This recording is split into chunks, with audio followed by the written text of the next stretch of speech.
pro Umayyads, but the people, they were all pro Banu Hashim. So Hazrat Hussein radiAllahu anhu, Abdullah bin Zubair already went to Makkah, he already escaped to Makkah. So Hazrat Hussein decided to go to Makkah. He thought, okay, let me go there, and then, it's pro Banu Hashim and have a bit more support. There won't be that pressure to do bay'ah, and then I could think about the next strategic plan which I want to do. So he escaped to Makkah. Now everybody knows in life, we all like a nice story, don't we? We like a nice action kind of story. So if there was filming allowed in those days, movies were allowed to be made in those days, that would be a very nice story that Hazrat Hussein radiallahu anhu, he rebelled against the governor of Walid, against Governor Walid ibn Utbah, and then he escaped to Makkah. So this became like a hot news that Hussein, Ahle Bayt, Banu Hashim, rebelling and refusing to do bay'ah. Remember, he didn't refuse, he just said, let me think about it. But obviously, as people like to add masala on, so what happened was that he refused to do bay'ah with Yazid Banu Umayyah. Now this news reached who? Who did it reach? Reached the people of Kufa in Iraq. And if you remember, the Kufans, the people of Iraq, they were not happy that Hazrat Hassan radiallahu anhu gave up leadership. And for many years they were like looking for a savior, a hero. And they found that in Hazrat Hussein radiallahu anhu, that Hazrat Hussein, he's now stood up from the Ahl Bayt. He stood up against Yazid. He stood up against the Banu Umayyah. So what happened was, the people of Kufa started writing letters to Hazrat Hussein radiallahu anhu. That, oh Hussein, come to Kufa, like your father did many, many years ago. Because remember, Hazrat Ali went to Kufa as well. He left Medina, he went to Kufa. So like your father did many, many years ago, like your brother Hazrat Hassan did many, many years ago, come to Kufa. We will do bay'ah with you. You will be our Amir. And we will kind of like get the support to attack the Banu Umayyas. So all these letters are being sent to Hazrat Hussein. He's inundated with letters after letters. So Hazrat Hussein is reading all the letters, and he says to his cousin brother, Muslim ibn Aqil. So remember, Aqil was Abu Talib's son, and obviously Hussein was Hazrat Ali's son. So he says to his cousin brother, Muslim, his name is Muslim, son of Aqil, that, oh Muslim, go to Kufa. So he doesn't go first, he goes, go to Kufa and check. Are all these letters correct? Are all these support for me, is it reliable? Or is it just like a strategic plan? Is it a hoax? Do they really have support for me, yes or no? So this is what Muslim bin Aqil was instructed to do. So Muslim bin Aqil goes to Kufa. And it's true. When he goes to Kufa, he kind of like finds the support. So I'll just mention that he arrives in Kufa in Zul Qa'dah 60 Hijri. So you have Zul Qa'dah, Zul Hijjah, then Muharram is the new year, 61 Hijri. That's when Hazrat Hussein radiallahu anhu gets martyred. So basically 2 months before his martyrdom, Muslim bin Aqil, he arrives in Kufa, and yes, it's true. The people of Kufa are fanatical about Hazrat Hussein. Yes, we want him to come. The support's there, the enthusiasm, the josh, you name it, it's all there. Now, what I want to mention now is Kufa at that time, you have what we call the term Shia. Shi'atun means a group, a party. Shi'an, it's in the Quran as well. It means a party.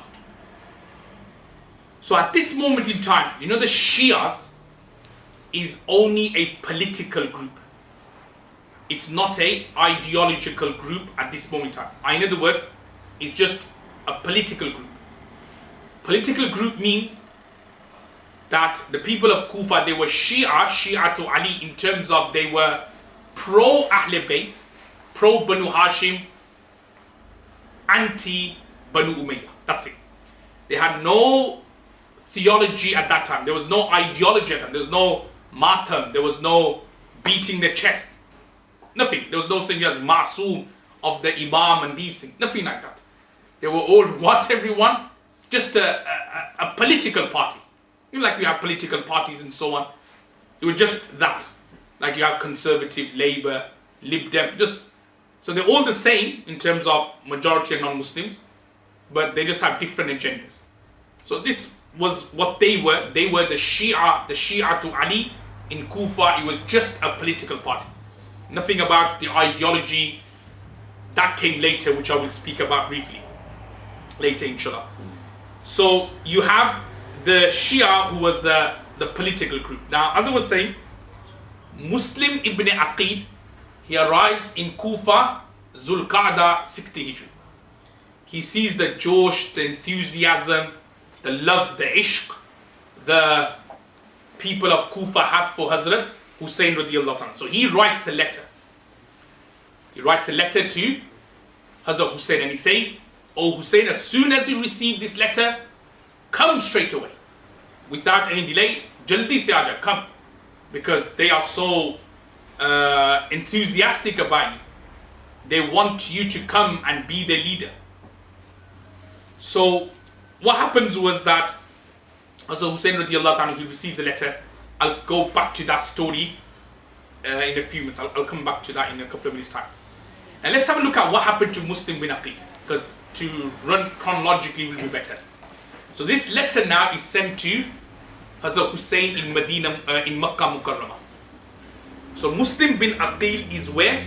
Is in Kufa. He takes bay'ah on behalf of Hazrat Hussein radiallahu anhu, and 12,000 people of Kufa take a pledge on Muslim ibn Aqil's hands. 12,000 people, which is a large number in those days. So they take bay'ah. Now, during this time, rumors spread, or news spreads to Yazid in Damascus that there's some uprising going on in Kufa. Yeah, there's some things that are happening in Kufa. You sense it, you know, sometimes you sense it as a leader, you sense it that there's some garbar happening somewhere. You just sense it, Allah puts something into your heart sometimes. You could be a pious person, you could be a fasik person. So he kind of started hearing some stuff that people in Kufa, they're calling Hazrat Hussein radiallahu anhu over to be the Amir, they're going to fight against you, and so on and so forth. So these rumors start spreading to Yazid. Now, the governor of Kufa at that time, the Yazid elected governor of Kufa at that time, his name was Nu'man ibn Bashir. Nu'man ibn Bashir. There is a Nu'man ibn Bashir, a Sahabi, but he wasn't a Sahabi, it's another Nu'man ibn Bashir.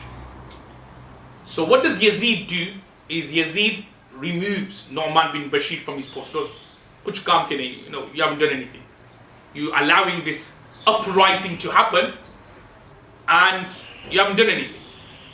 So he removes him, and then he sends a governor in the name of Ubaydullah ibn Ziyad. Probably heard of that name? Ubaydullah ibn Ziyad. Now, Ubaydullah ibn Ziyad, he was a governor of Basra, which is another place in Iraq, but he told him, leave Basra and come to Kufa. He was 28 years old when he arrived in Kufa. History says, historians say, that Ubaydullah ibn Ziyad was ill-tempered, he was rash, he was young, 28, you can't be a leader at that young age. So he was like very rash, very harsh, very stubborn.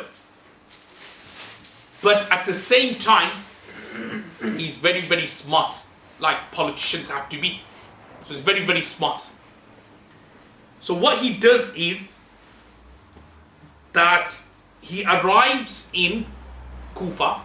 Remember, Muslim ibn Aqil is in Kufa, but he's in hiding.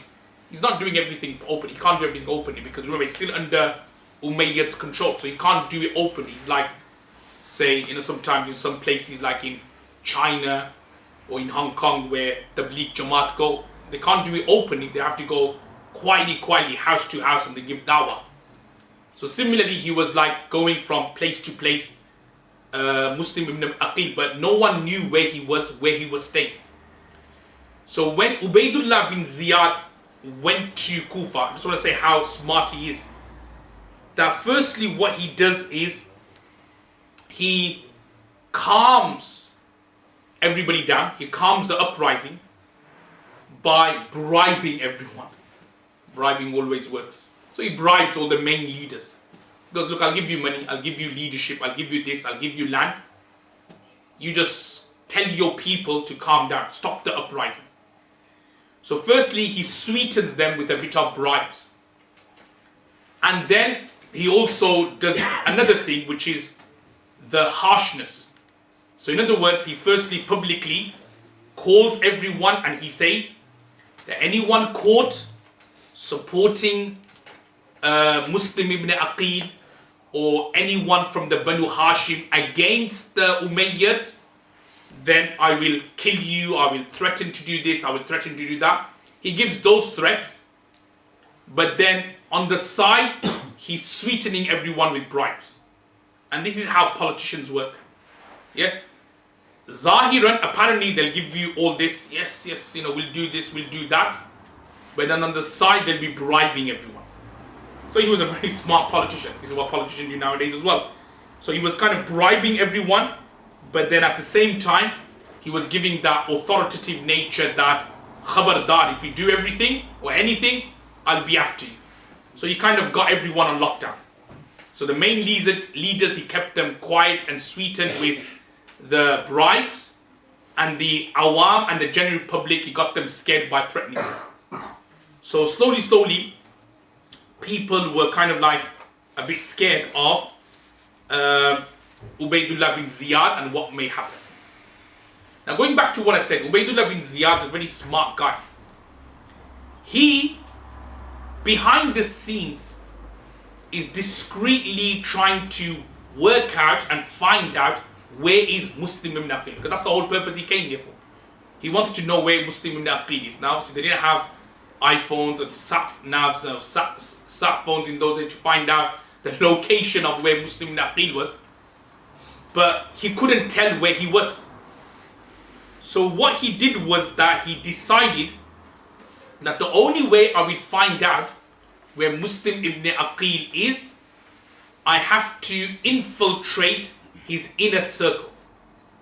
I'll have to infiltrate his inner circle. So what Ubaydullah bin Ziyad does is that he calls his servant. He had a servant, a slave, whose name was Ma'qal. He had a slave called Ma'qal. He calls him. And he says to Ma'qal that, do you know what? You pretend to be a Shia. Remember, Ma'qal, all these, they're all Banu Umayyas, pro-Umayyads. So he says to him, you pretend to be a Shia. And I'll give you some money. Here, take around 3,000 dirhams he gave. As mentioned in books of history, he gave him 3,000 dirhams. And he said to him that, pretend that you're a Shia. You've come from a faraway place. And you want to have a private meeting with Muslim ibn Aqil so that you can give him in person 3,000 dirhams to fund his cause against the Umayyads. Can you see how everything happened? How clever he was? Because when you look at it, I'm sure we all will be guilty, or Islamic institution will be guilty when it comes to money. If it means that, or money to kind of like fund the madrasa, money to fund the masjid, we don't look at who's giving the money, we just take the money. So he was very clever, very smart. So he basically says that Ma'qal, you go, pretend to be a Shia, mix with the Shias, say that you've come from a faraway place, and say you want to have a special meeting, one-to-one meeting with Muslim ibn Aqil, so that you can give this donation on his hand to support the Shia movement. But remember, Shia meaning the political movement against the Banu Umayyads. So they fell for it. And then Ma'qal found out through this particular way that he was residing with someone called Hani bin Urwa. He was residing with someone called Hani ibn Urwa. Hani ibn Urwa was publicly pro-Umayyad. So in other words, he was publicly pretending to be a Banu Umayyah, like I support the government, I support Yazid. But in reality, he was a Shia. He was a pro-Ahl Bayt. So Ubaydullah bin Ziyad summons Hani, says, Kya baat hai? Look, we gave you a responsibility. We thought that you were one of us, but in reality, you're harboring and you are looking after a Shia. You're looking after a pro-Banu Hashim, a pro-Ahl Bayt. So he then beats up Hani bin Urwa. He imprisons him, and later on he then kills him. When he kills Muslim ibn Aqil, he kills him. So at that time he's imprisoned. What happens next? So now you've got Hani bin Urwa, remember, who's kind of been harboring and looking after Muslim ibn Aqil in his house privately. He's been taken and he's been killed. So Muslim ibn Aqil, there's two opinions now. Muslim ibn Aqil, who remember, who is he again? Hazrat Hussein radiAllahu anhu's cousin brother, who was sent from Makkah. So here they'll probably go back to the story just so that everybody remembers. He was sent by Hazrat Hussein to go to Kufa to check all this support for me. Is it true? Is it real? And he said yes. He sends a letter. So this letter is being delivered to Hazrat Hussein radiallahu anhu in Makkah. But now Muslim ibn Aqil is in a predicament. The person who's giving him the main support, Hani bin Urwa, has been imprisoned. Later on he's going to get killed. So what happens next? So what happens next is two opinions, as I said. One opinion says that Muslim ibn Aqil then left the house. He left the house because he didn't want Hani's immediate family, like his wife and children, to get endangered. So he left the house and he tried to escape Kufa, but he couldn't, because Ibn Ziyad had what? Sealed off the entire city. So no one was leaving and no one was coming. So he tried to escape, he couldn't, and he got caught. Then there's another opinion which goes on the lines that every group, especially when there's wars going on, they have a code word. We read in the hadith of Sunan Abu Dawud that during the Sahaba's time, the code word for jihad was Hamim la yunsaru. So they had a code word. It's like, say, you have Mayday or other types of code word they may use in the army. So there was a code word, and the code word was Amit Ya Mansur. Ya Mansur Amit, which means attack. So Muslim ibn Aqil, when he took bay'ah, now let's go back to the very beginning when he arrived in Zulqa'dah. What did he say? what happened was, he took bay'ah, didn't he? He took a pledge from 12,000 people. So he told them that when you hear this code word, Amit Ya Mansur, you have to come out of your house and support me. Yes, support me and fight the Banu Umayyads. Everybody, so that this was the code word. So the second opinion says that he then calls this code word out, Amit Ya Mansur, which now basically means those who did bay'ah on me on behalf of or for Hazrat Hussein radiAllahu anhu, who promised that we're going to fight the Banu Umayyads. As soon as you hear this code word, this announcement, you have to go out and stand and assemble outside the governmental office of Ubayd Allah ibn Ziyad. Soon as Muslim ibn Aqil says this code word, Amit Ya Mansur, how many people did you do bay'ah with again? 12,000. Only 4,000 turn up. So out of the 12,000 people who, as I said, the Shia, they were, that's what you'll see, there are a lot of talk, but there's very little action. Yeah? They said, yes, this will help you against the Banu Umayyads, trust us, we'll help you and so on, we'll support you. Only 4,000 turn up. Only 4,000 turn up outside Ubaydullah bin Ziyad's house or Ubaydullah bin Ziyad's governmental office. Ubaydullah bin Ziyad, as I said, is very smart. He sees them, 4,000 people. And what does he do is that every so often, remember, think of it like 4,000 people just waiting outside.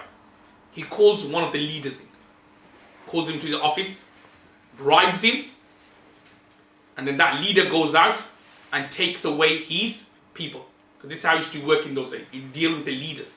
The people would just listen to the leader.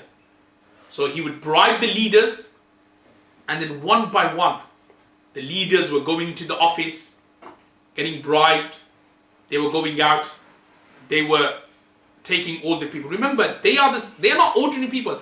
They are those same people who did what? Bay'ah with Muslim ibn Aqil for support for Hazrat Hussein radiallahu anhu, literally perhaps weeks ago. But now every single one of them are deserting. To the extent, subhanAllah, shame on the people of Kufa, shame on the Shi'as. By night, only 10 people remain with Muslim ibn Aqil. You had 12,000, went to 4,000. By night time, only 10 of them remain. Only 10 people remain. And they gave all the talks that yes, we're here to help you, but only 10 of them remain, subhanAllah. And then it's mentioned that as soon as the night fell, because they didn't have street lights in those days, as soon as night fell, the remaining 10 also deserted Muslim ibn Aqil. Muslim ibn Aqil was by himself in this foreign land, and the people who said they're going to look after him, every single one of them deserted him. And it's like, say for example, like I'll give you an example. Just imagine you've been invited to do a lecture. I'll give you an example. You've been invited to do a lecture, say in Malaysia. So they invite you. And when you go there, it's like they've deserted you. No one's there. No one's picking you up from the airport. No one's like taking you to the place to do the lecture.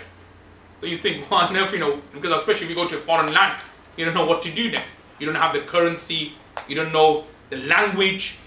So here, Muslim bin Aqil, he's in this foreign land of Kufa, and the people who said they're going to support him, every single one of them have deserted him. So there's basically no one there with Muslim ibn Aqil. What does Muslim ibn Aqil do next? Shall we? Yes, Azan time and also prayer time. Tick. So either you conclude it or... There's still a bit left, inshallah. So what we'll do is that, inshallah, after Isha Salah, we'll continue, inshallah. It won't get too late. How long after Isha? Another 15-20 minutes. 15-20 minutes. Azan. Should we carry on the speech? Yeah, that's what they ठीक है, हम carry on and then after we'll pray Isha, inshallah. We'll pay Isha anytime. Take. Okay, inshallah.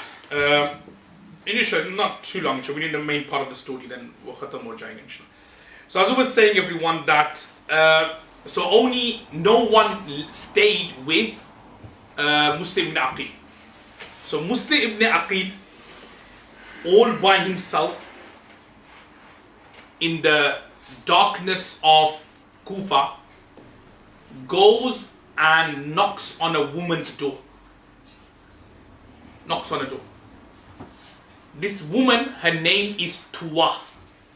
Her name is Tuwa. Now Tuwa doesn't know who this man is. So this man, Muslim ibn Aqil, begs for water, begs for food. Because remember, he hadn't eaten anything. He's been thirsty. So this woman, thinking that he's a beggar, allows him in. She allows Muslim ibn Aqil in. And she gives Muslim ibn Aqil food, water. She asks, who are you? And then he explains, I'm Muslim ibn Aqil. Subhanallah. Out of all the people of Kufa, only this woman, old frail woman, who was giving Muslim ibn Aqil some refuge very, very late at night. So obviously this woman knew of the consequences. She said to Muslim ibn Aqil, doesn't matter, I'll give you refuge, I'll give you support, you stay in my house. Later on in the evening, this woman Tuwa, her son walks in. So her son walks in and he sees Muslim ibn Aqil. So this woman Tuwa said to the son, son, look, don't tell Ibn Ziyad that Muslim ibn Aqil's in my house. You know, he's a brother, he's in need. Don't inform the authorities that he's in our house. So the son, he promised to his brother that, okay, I won't tell anyone. But because of the greed of money, the lalach of money, the greed of money, he thought, the son thought, that if I go and tell Ubaydullah bin Ziyad that Muslim ibn Aqil is in my house, I'll get more bribes, I'll get more money. So in the middle of the night, the son slips out of the house, doesn't tell anyone. He slips out, tells Ubaydullah bin Ziyad, and the following morning, outside the house, there are 500 soldiers. Outside the house, there are 500 soldiers waiting for Muslim ibn Aqil. The commander of the soldier, his name was Muhammad ibn Ash'ath. Commander of the soldier, his name is Muhammad ibn Ash'ath. So Muslim ibn Aqil thought that, look, there's no way of fighting, I don't have any support. So he leaves the house and he surrenders. He says to Muhammad ibn Ash'ath, remember Muhammad ibn Ash'ath is part of Ibn Ziyad's commander, you know, his people, he's pro-Umayyad. So Muslim ibn Aqil says to Muhammad ibn Ash'ath that, look, just do one favor. Because obviously Muslim ibn Aqil knew that I'm going to go to Ibn Ziyad now, I'm going to get slaughtered, I'm going to get executed. So he said to Muhammad ibn Ash'ath, just do me one favor. And that is, can you send a message to Hazrat Hussein radiAllahu anhu, that as soon as he receives this message, to turn back and not to come to Kufa, because they have betrayed me. Because remember, there were 12,000 of them. Then there was 4,000. And by night, everyone deserted. And the only person who helped Muslim ibn Aqil was who? This old woman. And even her son betrayed her and betrayed him. So he says to Muhammad ibn Ash'ath that, look, please, this is a dying wish of mine. Tell Hussein radiallahu anhu, even though I said the commander was pro-Umayyad, anti-Ahl Bayt, anti-Hashim, but because it was a dying wish of this person, he said, okay, do you know what? I'll tell Hussein radiallahu anhu not to come to Kufa, and as soon as you get this message, turn back, go back to Mecca. So this is what he said to Muhammad ibn Ash'as to do. It's mentioned that on the 9th of Zulhijjah, so this is one day before Eid, Eid's on 10th of Zulhijjah. So on the 9th of Zulhijjah, what happened? Ibn Ziyad, he calls Muslim ibn Aqil. He takes him to the highest fort of Kufa and he throws him towards his death. So makes him climb to the highest part and then throws him towards his death. Whilst Muslim ibn Aqil was being thrown to his death, Muslim ibn Aqil says one thing. His last words were, "O Allah, judge between us and them." Judge between us, i.e. the Ahl Bayt, and them, i.e. the people of Kufa. Because obviously he felt let down, he felt betrayed, he felt sad that we came all the way here and this is how they are treating us. So these were the last words. And it's mentioned that Ibn Ziyad then ordered that Muslim ibn Aqil's head be decapitated, like severed from his body, and like this to do in old days, place it onto the entrance of Kufa. So when people come in, they'll see his head and they'll see this is the punishment you get for going against the Banu Umayyads. So that's the story of Muslim ibn Aqil. Now obviously going back to now 5-10 minutes before. So let's look at Hazrat Hussein radiallahu anhu. So we now continue from the story of Hazrat Hussein radiallahu anhu receiving the letter. He doesn't know what's happening to Muslim ibn Aqil. He's thinking, oh mashallah, Muslim ibn Aqil is kind of like getting the support. The people of Kufa are behind us. He's oblivious to what's happening there. So he receives the letter. And the letter says, oh, the first letter, Dr. Muhammad ibn Ash'as one, the first letter, he receives that, oh Hussein, as soon as you get this letter, come immediately to Kufa. So he gets this letter and he gets ready and he now is making his way towards Kufa. In Makkah, remember there's a lot of senior Sahabas in Makkah. Ibn Abbas radiallahu anhu, naming one. Ibn Umar radiallahu anhu. Hazrat Jabir radiallahu anhu. Abu Sa'id al-Khudri radiallahu anhu. Abu Sa'id al-Khudri, Hazrat Jabir, Ibn Umar, Ibn Abbas. They all stopping. Stopping who? Hazrat Hussein radiallahu anhu, don't go. Don't go. The people of Kufa, they betrayed your father. This is what they said to him. They betrayed your father. His father, Hazrat Ali radiallahu anhu. They didn't support him. So the same way they betrayed your father, they will also betray you as well. So Hazrat Hussein was saying, no, it's different. You know, they supporting me. Look at all these letters they have been giving me. And he didn't listen. It's mentioned that 8th of Zulhijjah. So remember, 9th of Zulhijjah, a day later, Muslim ibn Aqil is getting executed where? In Kufa. 8th of Zulhijjah, Hazrat Hussein radiallahu anhu is leaving Makkah. So he leaves Makkah with fellow Ahl Bayt such as Hazrat Hassan radiallahu anhu's sons, Hazrat Ja'far radiallahu anhu's sons. There were some other people who weren't Ahl Bayt as well. There were some other people from his family and from not from his family. So there was approximately 100 of them, including women, who are now leaving Makkah. And on the way there, Ibn Abbas radiallahu anhu intercepts their caravan, like he stops them. And again Ibn Abbas pleads with them, don't go to Kufa. Hazrat Hussein radiallahu anhu responded by saying that, look, Ibn Abbas, if it was meant to be, like if I'm meant to be killed, if there is meant to be a war and a battle, I rather prefer it to happen over there rather than here in Makkah.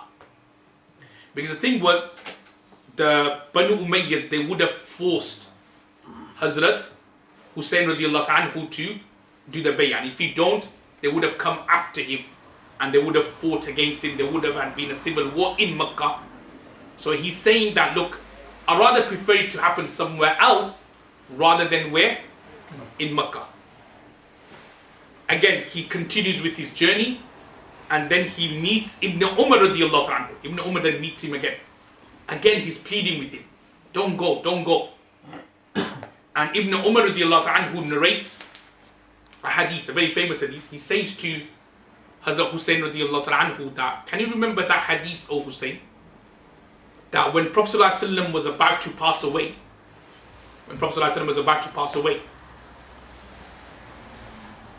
Jibreel alayhi salatu wasalam came and he gave Rasulullah sallallahu alayhi wasallam two options. Either you choose the hereafter or you choose the dunya. Very famous hadith, this is of Bukhari. So what did Prophet sallallahu alayhi wasallam choose? Hereafter.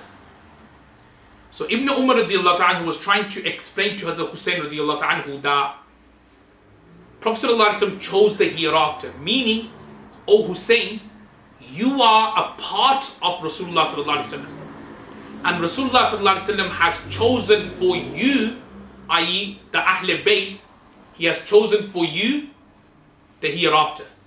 He has not chosen for you people, i.e. the Ahl Bayt, dunya. In other words, the point which Hazrat Ibn Umar radiallahu anhu was trying to make was that the Ahl Bayt, you are not meant to be kings. Yeah, you're not meant to be dunyawi people. Your fikr and your concern should be for the hereafter. You're not meant to be kings and leaders, because everybody knows being a leader, being a king, even when it comes to being leaders of masajids and institutions, there's a lot of politics you play. You have to play politics. So he's saying that, look, you are the Ahl Bayt, you are free from politics. You shouldn't get into, being a politician. You shouldn't get into like criticism and arguing and disputing as it happens when you become a politician. You are free from that. You are immune from that. So basically, he was trying to explain to him that no, you're better than that. You're supposed to be for the hereafter. You're not supposed to go and fight for leadership. But again, Hazrat Hussein radiallahu ta'ala anhu did not listen, and then he basically left. Now, when Hazrat Hussein radiallahu anhu was approaching Kufa, he sends a messenger from his own 100 people. He sends a messenger, and he says to the messenger, go and tell the people of Kufa that Hussein radiallahu anhu is coming. He sends the messenger, but that messenger doesn't come back. He doesn't come back. So Hazrat Hussein thinks, okay, what's happened here? So he sends another messenger. And again, this messenger doesn't come back. But what the second messenger did was, before he got executed, he passed the message on to the people of Kufa that Hussein radiallahu anhu is coming. Now, when Hussein radiallahu anhu reaches just before Kufa, the second message, what was the second message? Who was that sent by? Muhammad ibn Ash'as. Can you remember? The 500 soldiers, the one who surrounded the house, who caught Muslim ibn Aqil. Anybody remember? So what happened was, his message now reaches Hazrat Hussein radiallahu anhu just before he arrives in Kufa. And the message says, Muslim ibn Aqil has been slaughtered and the people of Kufa have betrayed us. Go back to Makkah. Now Hazrat Hussein is now in a dilemma. I've come all the way from Makkah.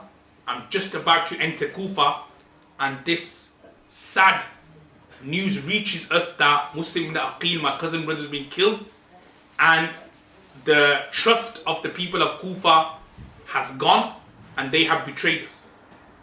So Hazrat Hussein radiallahu anhu is now planning to turn back.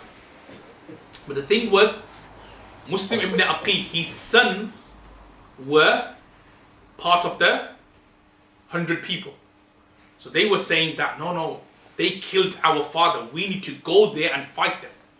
Hazrat Hussein didn't want to actually go. He wanted to actually turn back. But because of Muslim ibn Aqil's children saying, no, we want to avenge our father's death, they decided to go forward. So they basically went forward, and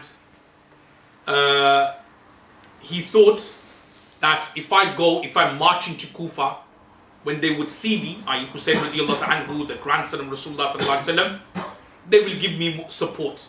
Perhaps Muslim ibn Aqil didn't do his bay'ah properly, perhaps Muslim ibn Aqil, he's not like me, but when they see the grandson of Rasulullah sallallahu alaihi wasallam, then they will, that love and that ishq, which I was talking about earlier, that will come back. They'll say, oh subhanallah, Hazrat Hussein, Hazrat Hassan's brother, the good old times when Hazrat Hassan was here, when Hazrat Ali radiallahu anhu was here.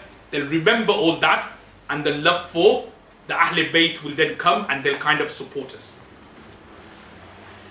Now, Hazrat Hussein radiallahu anhu is slowly now marching to Kufa. He's marching to Kufa, and he is then stopped by Hur ibn Yazid at-Tamimi. That's the name, Hur ibn Yazid at-Tamimi. Hur ibn Yazid asks Hazrat Hussein, why are you here for? Why have you come all the way to Kufa for? Hussein radiallahu anhu shows him all the letters. Said that, look, I've come to Kufa because the people of Kufa want me to come and be the leader and be the imam. So I've come to Kufa because of what you people have said and what you people have requested. So Hur ibn Yazid says to Hazrat Hussein radiallahu anhu, okay, come with me to Yazid. But Hazrat Hussein radiallahu anhu refused. He said, no, I'm not going to go to Yazid. I'm not going to go to Ibn Ziyad. I'm not going to go to Ibn Ziyad, is the governor now of Kufa. So Hur ibn Yazid says, come with me, let's go to Ibn Ziyad, our governor, and he'll deal with you. Hazrat Hussein radiallahu anhu refused. He said, no, I'm not going to go. So he stays there. The following day, a army of 4,000 people marched towards Hazrat Hussein radiallahu anhu. Now this army, by the way, they weren't meant to go and fight Hazrat Hussein radiallahu anhu. They were planning, this army was planning to go to Iran to fight a group of people known as the Daylamis. Imam Daylami, probably heard of a great muhaddith. So his people. So they were going to go there and fight. But Ibn Ziyad pulls them out from there and says, go and deal with Hazrat Hussein radiallahu anhu. So the following morning, this 4,000 people, they come in front of Hussein radiallahu anhu, and the leader of this army, his name is Umar ibn Sa'd ibn Abi Waqqas. In other words, you've heard of the very famous companion Sa'd bin Abi Waqqas radiallahu anhu, one of the Ashray Mubashara. His son is called Umar, and he's part of the group. He's the leader. Obviously, sons, they could deviate afterwards, they could become bad afterwards. That doesn't mean anything bad, na'uzubillah, on the father. So his son was actually a pro-Umayyad. He was part of Ibn Ziyad's army and group. So he was there. Now obviously, he was reluctant to do anything. He didn't want to attack Hazrat Hussein radiallahu anhu. He knew he was from the Ahl Bayt, he was the Banu Hashim. He didn't want to do anything to him. So this is now, we're talking about 3rd Muharram. So when did Hazrat Hussein leave Makkah? What date? Can anybody remember? 8th of Zulhijjah, good mashallah. And then he arrives in, well, not in Kufa, but they arrive at this place outside Kufa, which is Karbala. They arrive 3rd Muharram. So they basically stopped. So this army stops Hazrat Hussein radiallahu anhu from going anywhere. Ibn Ziyad, Ubaydullah bin Ziyad, who's in Kufa now, the governor. So he's not there in the fighting. He's just in Kufa giving the orders. So he passes a message to Hazrat Hussein radiallahu anhu, and he gives him three options. He says to Hazrat Hussein radiallahu anhu, actually no, he doesn't give him three options, he just gives him one option. Actually two options. He says to Hazrat Hussein radiallahu anhu, Ibn Ziyad, he says to Hazrat Hussein, you come to Kufa and do bay'ah on my hands. Do bay'ah on my hands for Yazid. Or number two is war. So this is what Ibn Ziyad is saying. How disrespectful he is, like he's telling the grandson of Rasulullah sallallahu alaihi wasallam. And Ibn Ziyad is nothing special, as the history says, that he was just a ruthless person. He was an evil politician. He's saying to the grandson of Rasulullah sallallahu alaihi wasallam that you come to me, to my office, to my governmental office, do bay'ah on my hands for Yazid in Syria, and or war. Hazrat Hussein radiallahu anhu said, no, look, I'm not going to accept that. I haven't done bay'ah on Yazid's hands when I was in Medina, when I was in Mecca. Do you think now, when my life is at risk, that I'm going to scurry towards you in Kufa and beg in front of you and do bay'ah? The answer is no. So Hazrat Hussein radiallahu anhu said, look, I'm not going to do that. So Hazrat Hussein radiallahu anhu, he gives Ibn Ziyad three options. Number one, he says to Ibn Ziyad is, look, let me go back to Mecca. Let's just end it. I'll go back to Mecca, and there won't be any war, there won't be any issues. I'll go back to Mecca. Or number two, he says to Ibn Ziyad is, take me to Yazid. Okay, I don't want to negotiate with you.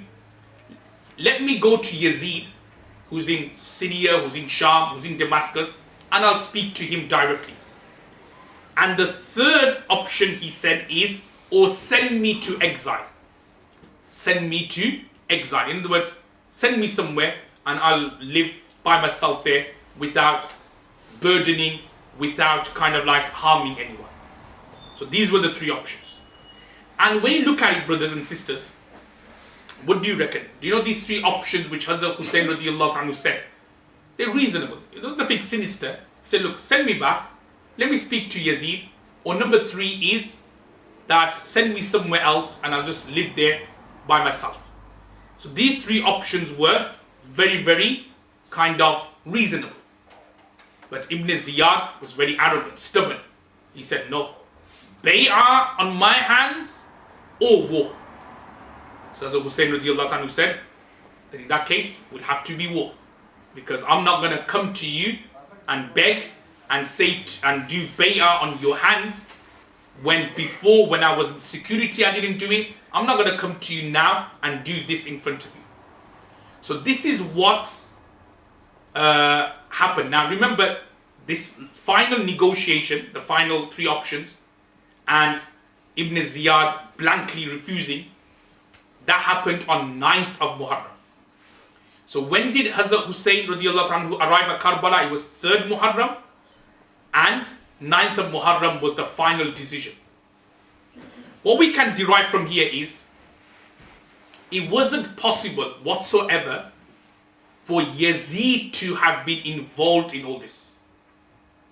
Don't get me wrong, he's still responsible, but the negotiation part, it's not possible.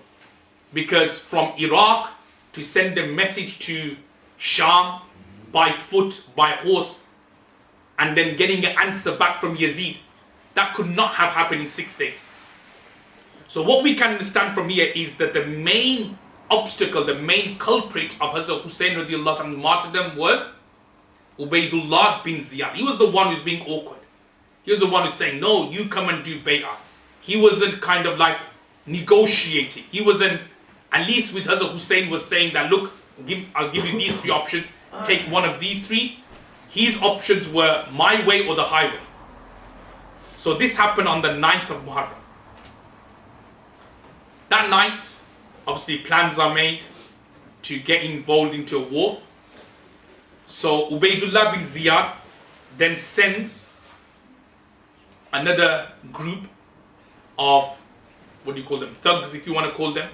So obviously he had the 4,000 Umar ibn Saad's army already there. But then he sent some like senior thugs.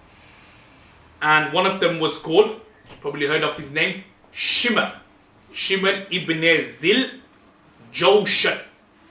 Shimr ibn Dhil Jawshan. It was like a thug. So the following day, 10th Muharram, after Fajr, the battle starts. So people are being killed. Obviously, when it comes to Hazrat Hussein radiallahu anhu, none of the army members wanting to do anything. Like Umar ibn Saad, he didn't want to do anything to Hazrat Hussein. So when the opportunity came, like he could have killed him, he just like let go, pretended he wasn't there. Other people had the opportunity to attack, but they didn't want to do anything because they knew he's the grandson of Rasulullah sallallahu alaihi wasallam. He's a juz of Rasulullah sallallahu alaihi wasallam. Everyone knows the punishment that the one who will be severely punished will be the one who kills the Nabi. So you will see that anyone who killed Hazrat Hussein radiallahu anhu, because he's a juz of a Nabi, he's a part of a Nabi, he will be severely punished. So no one they didn't want to do anything. So there was a battle going on. When he came to Hazrat Hussein, they killed everybody else. But when it came to Hazrat Hussein, they just like let him off. They were kind of trying to let him go, trying to reluctantly were pushing him away. They weren't really attacking him. But it was this Shimr ibn Dhil Jawshan. He was the wretched one. He was the kambakhat. What he did was that he basically approached Hazrat Hussein radiallahu anhu and he attacked his hands and his shoulder. He attacked his hands and his shoulder. Like went and just struck his hands and his shoulder. And he says that Hazrat Hussein radiallahu anhu, he fell on the ground. And it's mentioned in another narration that Sinan ibn Anas, another person called Sinan ibn Anas, he then went and then he decapitated and severed Hazrat Hussein radiallahu anhu's head. So this is how Hazrat Hussein radiallahu anhu was martyred. So the initial strike and blow was done by Shimr ibn Dhil Jawshan, and the severing of the head was done by Sinan ibn Anas. It's mentioned in Tirmidhi, we read this hadith. When the head was severed, he put it on a plate and then he delivered it to Ibn Ziyad, Ubaydullah bin Ziyad in Kufa. So when Ubaydullah ibn Ziyad saw the head, he got a stick and he started poking the severed head of Hazrat Hussein radiallahu anhu. And it's mentioned in the hadith, as I said, of Tirmidhi, that Hazrat Anas radiallahu anhu, who was in Kufa at that time, a very famous Sahabi, when he saw Ubaydullah bin Ziyad, the disrespect, the badtamizi he was doing with Hazrat Hussein radiallahu anhu's skull and head, he couldn't take it. So he stood up and he said to Ubaydullah bin Ziyad that, "O wretched person, you are doing this to the face and the cheeks and the lips of Hussein radiallahu anhu. Do you not know that these were the same cheeks and the same lips which Rasulullah sallallahu alaihi wasallam used to kiss?" Because Rasulullah sallallahu alaihi wasallam, he used to love Hazrat Hussein and Hassan both immensely. So you are poking these very same lips and cheeks and head of that person, that grandson of Rasulullah sallallahu alaihi wasallam, that very same lips and cheeks which Rasulullah sallallahu alaihi wasallam used to kiss daily. Is that how you treating it?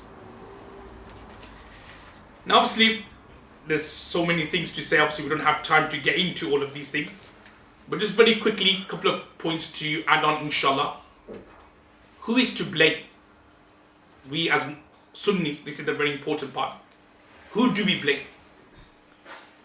So we blame the people of Kufa for their cowardice, for their lack of support. They said they were going to help Hazrat Hussein radiallahu anhu, but they deserted him. You need to understand, he was outside Kufa, 3rd Muharram, for 6-7 days he was outside there in Karbala. None of the Kufans went out to help him. At least you could have gone out to help him. They didn't even do that. They just stayed there in Kufa. So they were to blame. People of Kufa think of it to be the people of Iraq. There's the hadith we studied in Mishkat, where somebody came to Hazrat Ibn Umar radiallahu anhu. Everybody remember? And he asked Ibn Umar radiallahu anhu that, a mosquito blood has fallen on my clothes. And Ibn Umar radiallahu anhu said, where are you from? He said, I'm from Iraq. And then he said, shame on you. You are asking about a mosquito blood which has fallen on my clothes, but you, i.e. the people of Iraq, you were responsible for the blood of the grandson of Rasulullah sallallahu alaihi wasallam. Like, in other words, the point he was trying to make is that, oh, mashallah, you're asking me about the mosquito blood now. But what about the blood of Hazrat Hussein radiallahu anhu all those years ago? So we can blame the people of Kufa for this. We definitely could blame number 2, Ibn Ziyad, Ubayd Allah bin Ziyad. We have to blame him. Even though he wasn't the one who kind of severed the head, but he was the one who gave the instruction. And we all believe in the ayat of the Quran, تِلْكَ الْأَيَّامُ نُدَاوِلُهَا بَيْنَ النَّاسِ. We call it deja vu. And it so happened that later on, when the Kufans uprised against the Umayyads when they had enough, that was in 65 Hijri, Mukhtar al-Thaqafi killed Ubaydullah bin Ziyad. And it's mentioned that when Mukhtar al-Thaqafi killed Ubaydullah bin Ziyad, his head was also severed, put onto a plate, and was taken. And when Mukhtar al-Thaqafi and his people were seeing his head, all of a sudden, this is a hadith of Tirmidhi, all of a sudden, a snake came out of the ground. A snake came out of the ground, and it went through Ubaydullah bin Ziyad's nostril, and it hid in the skull, his head, for a little while. It came out, and then it went back up to his nostrils again. This is the punishment for those who treat and disrespect like he did with the head of Hazrat Hussein radiallahu anhu. This is what exactly happened to him. Obviously, we'll blame also Umar ibn Sa'd, the leader of the army. He didn't do anything. Obviously, blame on Shimr and Sinan for their part in the murder. And also we have to blame Yazid as well. Yazid, who was obviously not there when everything happened, but he was the one who chose Ubaydullah bin Ziyad. Yes, it's mentioned in some narrations that when Yazid found out that Hazrat Hussein radiallahu anhu was martyred, he did say that, I didn't want this to happen. I didn't want Hazrat Hussein radiallahu anhu to be martyred. If the people of Kufa had believed, I would have been happy. But we have to blame him. Why? Because the ones who were responsible for murdering Hazrat Hussein radiallahu anhu, i.e. Ibn Ziyad, Shimr, Sinan, Umar ibn Sa'd, he didn't do anything to them. If he felt a bit guilty, what would he have done? He would have at least killed them. That you killed the grandson of Rasulullah sallallahu alaihi wasallam, you deserve the death penalty. But nothing like that. And just very briefly, as I was saying before, that during that time, the Shia, they were a political group. They were pro-Ahl Bayt, anti-Umayyads. But it was in 65 Hijri, so 4 years after Hazrat Hussein radiallahu anhu was martyred, a group rose called the Tawwabun. That's the name of this group, the Tawwabun. And they started uprising against the Umayyads, against Ubaydullah bin Ziyad. They drove them out of Kufa. But what they used to do is, this was the very first time it happened, 65 Hijri, they went to Karbala, this group, the Tawwabun group. They went there and they started lamenting, crying, started beating up their chest, started getting all those, whatever you call it, started hitting their backs and blood came out. And Tawwab means repenters, guilt, remorseful ones. And this is the first beginnings of what we call Shia theology. Before it was just a political party. It was in 65 Hijri, that's where all this lamenting and this, whatever they do, started. The Tawwabun, they're the ones who started it. And as I said before, do you know, I'm sure we all believe in this, Tilka al-ayyam dawil bayna an-nas, and they all say in English as well, history repeats itself. Yeah, history repeats itself. Subhanallah. In 122 Hijri, Hazrat Hussein radiAllahu anhu's grandson, whose name was Zayd. He was in Makkah, and the people of Kufa wrote letters to him. And they said to him, Zayd, you need to come to Kufa. We need to you are our Amir and you are our leader. You come to Kufa. So he goes to Kufa. But when he goes to Kufa, they said to him something. They said to him that we want you to be our leader, but the shart is, the condition is, you have to curse Abu Bakr radiallahu anhu and Umar radiallahu anhu. Sayyid bin Ali said, what's that got to do with? Because remember, Shia originally started a political group, and he went to Kufa based on Shia to Ali, like on a political group that we are pro-Banu Hashim and anti-Umayyads. So he went there. But they said, no, we are different now. Our theology is, you have to curse Shaykhain. So Zayd bin Ali said, no, I'm not going to do that. And they killed him. And you probably heard, those of you who've done some studies in Shiaism, you probably heard of Zaydi Shias. So when you study Zaydi Shias, you find they are very similar. In terms of fiqh, they follow Imam Abu Hanifa rahimullah. And in terms of their aqidah, they're more Mu'tazilas, but they are not like the modern day Shias. The modern day Shias, they're more Ithna Ashari. They believe in 12 Imams. They believe them to be all Masoom. But they believe in Imams as well, the Zaydi Shias, but they don't believe in them being Masoom. Masoom means infallible. They don't believe in that. So this all started from there, inshallah. Inshallah, I'll leave you at this particular point. There's so many things to say, but notice it's nearly 10 o'clock, inshallah. Some of the younger brothers have school tomorrow as well. So inshallah, I'll finish off now. Jazakallah khair to Hafiz Khubayb Sahib, to all the brothers, inshallah, sisters as well. It's been a kind of a very late evening. Isha's been delayed a bit as well. But inshallah, there's the hadith we read in Bukhari and Abu Dawud about Isha. That Isha should be delayed to the 1/3 of the night.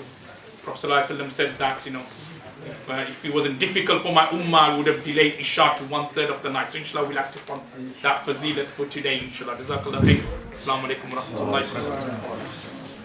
Jazakallah khair for brothers listening, and Maulid Azan. Inshallah.